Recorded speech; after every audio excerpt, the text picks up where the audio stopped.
Lionel Messi সর্বকালের সেরা footballer, তার ধারে কাছে আমি অথবা ক্রিশ্চিয়ানো রোনালদো কেউই যেতে পারবো না, এমনটাই স্বীকার করলেন কিলিয়ান এমবাপ্পে।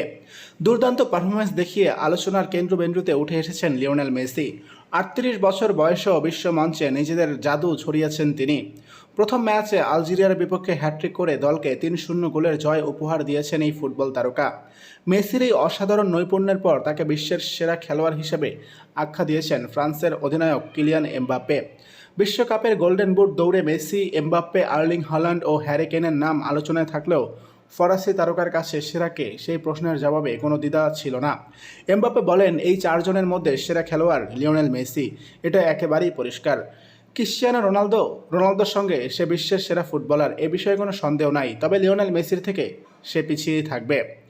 সাবেক পিএসজি সতীর্থের প্রশংসা করে এমবাপ্পে আরও বলেন, গত 15 বছর ধরে মেসি অসাধারণ মানের ফুটবল খেলছে। তার অসাধারণ গুণাবলী বরাবর প্রমাণিত হয়েছে। আমি শুধু নিজের সামর্থ্য দেখাতে চাই, সবচেয়ে বড় মঞ্চে ভালো খেলতে চাই এবং আমার দলকে আরেকটি বিশ্বকাপ জিততে সাহায্য করতে চাই।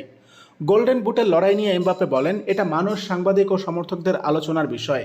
খেলোয়াড়দের নিয়ে বিতর্ক হওয়া ভালো। তবে এমবাপ্পের এই মন্তব্য ছিল আলজেরিয়ার বিপক্ষে মেসির হ্যাট্রিক করার পর।